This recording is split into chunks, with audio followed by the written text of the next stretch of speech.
talking about FirstRand, which is the largest of our local ones. Of course, it is now a very straightforward and easily understood group because it has First National Bank, 100% owned, West Bank, 100% owned, that's of course vehicle finance and other asset finance, and then Rand Merchant Bank, which is a market leader in the corporate and merchant banking environment here. Market capitalization, 243.5 billion Rand. Okay, so we are now talking about the local currency, so you've got to reset your numbers. Price to earnings ratio, 11.24, that's pretty low. Dividend yield of 5.18%. So South Africa is a different scenario. We know we're pretty good with the technology, we're pretty well capitalized, but here we have the concerns over funding and the potential for a sovereign debt downgrade. Yeah, and I think what you've seen is the banks have underperformed generally, given those headwinds. Clearly, the numbers in terms of the earnings growth numbers that all the banks are posting, including FirstRand, which has been a leader, their earnings growth was only 10% in their recent results. A return on equity still high, but moderated around 23%. So clearly in a different class.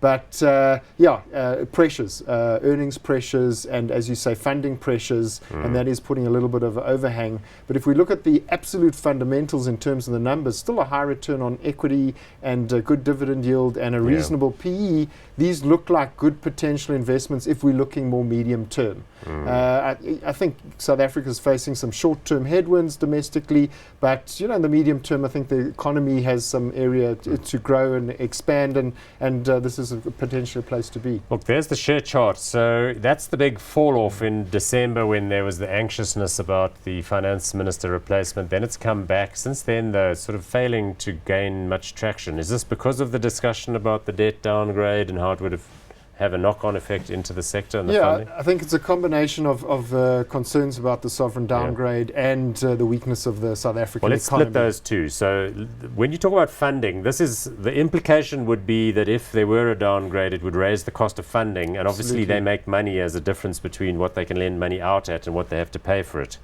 So that's where the margin squeeze would come. Structurally, would there be an immediate downgrade of their bonds if it follows the sovereign, and accordingly that would just make all of their funding choices commensurately more expensive? Absolutely. So they priced off the government yield and government bonds, priced somewhat below it, but typically would get a downgrade in line with the sovereign downgrade. Yes. So that is hanging over them, and as you say, just gets more expensive to fund the business.